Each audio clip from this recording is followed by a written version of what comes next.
Did you grow up thinking that retirement was going to be one long vacation, an endless good time, playing golf, going on cruises, and just seeing the country? Yeah, most of us did as baby boomers. That was the bill of goods that were sold. But the reality is much different. That's what I want to talk to you about today. Welcome to Hanging Out with Popsy Guy. The reality is, whether you're full-time retired or contemplating retirement, is that once you wake up without a sense of purpose. Now, I don't mean work is your purpose, but most of us, when we're working, we wake up, we have a routine. Here's the old joke. What's the first thing you do when you wake up in the morning? People will usually say, well, I go to the bathroom. The question is, don't you get out of bed first? Because it would be an awful mess if you didn't. Well, my point is that we have a routine. We do the same thing every single day, and that gives us some sense of purpose. The work may be fulfilling, the people at work may be tolerable, but you're dreaming of that time when you don't have to show up in the office or whatever it is that you do, so that you can do what you want to do. And I've said on a recent video that it's awesome when you're retired because you get to do the things that you want to do, not the things you have to do. Well, if you remember the movie Groundhog Day, retirement can be like that for some people, where they wake up to the same reality every single day, thinking that next day will be better, next day will be different. And it's not always that way. So here's just a warning to those of you who are planning on retirement, is take a test run. And by that I mean, if you can afford to take more than 1 week away from work, don't go anywhere. Don't make any plans. Wake up on that first Monday as if you didn't have a job. What would you do? Don't tell anybody you're doing it. What would your day look like? Now, I know the first couple of days you're going to be very excited and you can't wait because you're going to do the things that you really wanted to do. And I can share with you right now that most of us were brought up believing that on age 65, we collect our pension, we get Social Security, Medicare is going to pay all of our bills, and we're just going to get up in the morning and go play golf, go play tennis. Now it's pickleball, jump in our car and go see the world. You know, for some people, that is the reality. But I use the example also of a kid in a candy store. You open the door, you let the kid run in the candy store. After a couple hours, not only is he bored, he gets sick. And that's the reality. If while you're retired, you don't have something to look forward to, you will age quicker. Now, the other myth is that when we were growing up, you'll have plenty of time to figure it out. Well, we saw our aging parents who had plenty of time to figure it out, who most likely, in some cases, outlived what they thought they would, their age, and all of a sudden, what are they doing? They're watching TV 12, 14 hours a day. And all of that information that's coming into their mind from whatever channels they're watching, whatever brings them back to when times were better, that becomes their reality. And I don't want that for you. I don't want that for me. So how do we fix this? How do we fix boredom in retirement? And I know that sounds kind of strange. There's really two camps. There's the camp that people say, I've got enough money to do anything I want. And then there's the camp that people say, I don't have a lot of money, I can't do a lot. But there's still one common denominator. They have to have purpose. Each of us has to have a purpose in life. And so I'm encouraging you right now, if you haven't made the decision to retire, figure out what that purpose is. Try that exercise if you can afford to do it. Take more than 1 week off. Take that 10 business day vacation, but don't go anywhere. The good news is you won't spend a lot of money. Bad news is that if you don't pre-plan, by Thursday of that week, you're going to be calling the office and saying, you know what, I'm cutting short that second week, I'm coming back in. Not because you love the work, not because you need the money, because you became bored, because you didn't plan. I think that's really the key. We've been really programmed to plan, right? I know plenty of people who are planners. That's what they do. That's all they do, is plan what the next day is going to look like. And sometimes that's a really good thing, but other times it becomes frustrating when the plan doesn't work out your way. So when I say plan, I have a rough outline of what it's going to look like. I told you in many videos that I'm quote unquote retired. I'm not really retired, and I never thought, even when I was a youngin', I never really thought I would not work. I really, even when the days that I didn't like work, I couldn't see myself not doing some type of work. Now, to be paid for that work, that's a bonus. To do that work because you're helping somebody else out, I think that's constitutes work. And maybe even a social service, something that you like to do for the community. But we need to be doing something. Right now, my wife and I are blessed enough that we're healthy enough that we can, as I've said in other videos, we can go see the grandchildren and roll around the floor or run around the yard, do all the things that, the youngins want to do. But when it comes time that our bodies say, no mas, man, I cannot do this anymore, or the kids are like, we don't want to hang out with you, we better have something else in mind. And we do.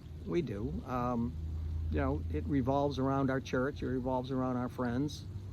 This YouTube channel, I think, is an excellent outlet for people like you and I who could never even imagine speaking into a camera.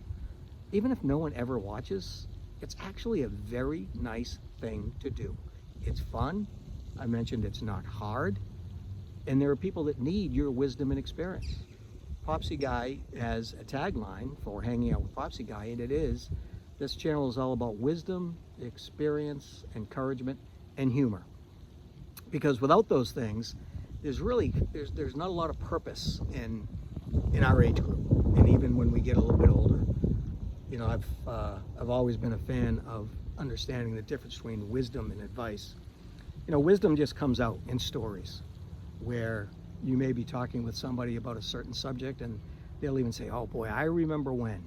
I love those stories. I love to hear other people's perspective on their lives. And I love it, and I'm amazed by they parallel what was going on in my life at that time. Advice is, I think you should do this, given the circumstances and the facts that you just laid out, this is what you need to do. Not necessarily, this is what I did. So I think that's the difference between advice and wisdom. Advice can be pretty objective. Here are the do's and don'ts. And wisdom, it's a story. It could be a story about a success. It could be a story about a failure. I love hearing stories about people who tried and didn't succeed, but didn't quit. I think that's something that you need to take into consideration in your retired years and in your planning for your retired years, is that the perseverance that you showed to get to this point in life, it doesn't just shut off. It may change direction. You may not have career objectives as you did before. You may not have personal growth or materialistic objectives like you did before. But you may have the objective of getting healthier. Have you been to Disney World lately in the last 10 or 15 years? It's sad to see the number of motorized carts, not for people who are truly incapacitated because their limbs don't work and they can't work. Most of those carts are used for people that just can't walk. And you know what I'm saying, is their bodies have just gotten too big. The reality is that comes from boredom. It comes from the fact that, when we don't have a purpose in life, when we're not looking forward to doing something, and I'm speaking from experience, okay? If I don't have purpose, if I don't have something to do, my natural sin nature will find something I shouldn't be doing. At our men's Bible study just recently, the Lord put on my heart Romans 7 when Paul was talking about his frustration with doing the things he knows he shouldn't do, but not doing the things he knows he should do. Oh man, is that so true in my life. Like right now, I'm on what I would call I don't want to call it a health kick, but I'm more aware of my metabolic health than I was a week ago today. It's easier for me when I'm alone. Right now, my wife is with the grandkids. I'm here at home, picking her up tomorrow. But I've got those couple of days where I can sit there and eat Cheez-Its and chocolate chip cookies and maybe a couple of rows of double stuffed Oreos, watching the NHL playoffs till 2 in the morning. Or I can say, look at you. That's horrible. Change. And that's where I am right now. But lastly, don't kid yourself, because if you're anything like me, you're like a rubber band. You know, you can take a rubber band and pull it and twist it and it changes its shape. But what happens when you let go of that rubber band? goes back to the way it was. That's my problem. And that's why I find YouTube such a cathartic therapy for me.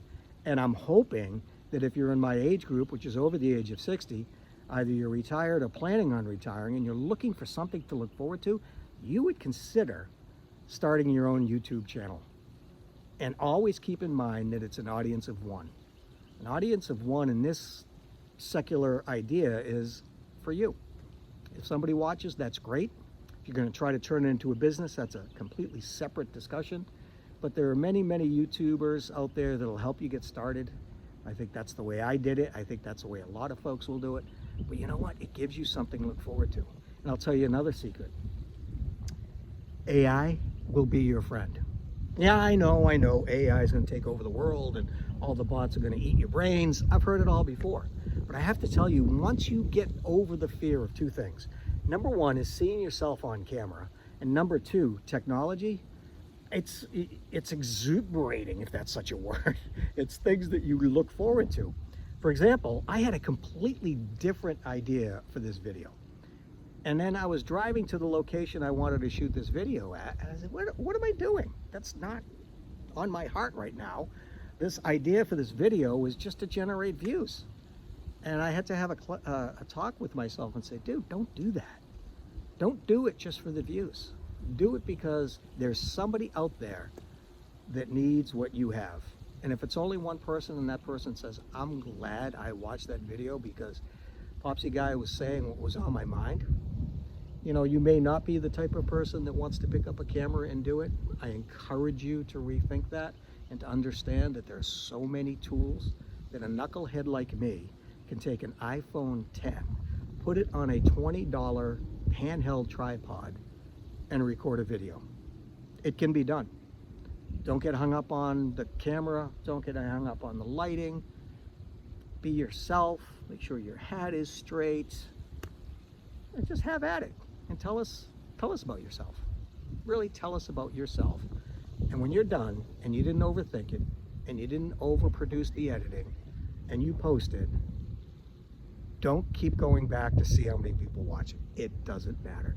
Think about the next one. Think about it this way. You've got something to share. That is valuable to somebody out there. Pretend that there's one person out there that needs what you have and record it and then say, I hope this helped. Because that's really the idea behind YouTube, is it's a social platform for people to help other people get through what they think they're the only ones going through it. And then they find, oh, I am so glad I ran into this video because I feel better about where I am. I know I can do better and I needed the encouragement. So I know that was kind of a ramble, jamble, mumble, jumble, but I wanted to get at least some of that off my mind. Because retirement is not what we were sold as baby boomers. It's just another transition. It's a transition into another part of your life. And you need to prepare for it mentally, physically, spiritually, financially, just like you would anything else that you take on. But you can do it. And I can help. So thank you again. If you like this content, please hit the like button. They always say, don't ask for likes, don't ask for subscribes. I'm going to do it anyway. If you like it, hit the like button. If you want to subscribe, go ahead and do that. It costs you nothing. And I would love a comment. Engage with me and the community, because I really think there's a lot of people like us out there that we need each other's encouragement, because retirement is a great time in life. But you just, it's like Ferris Bueller says, just don't get so busy that you miss it. All right, you guys have a great weekend, and we'll see you on the next one. Bye-bye.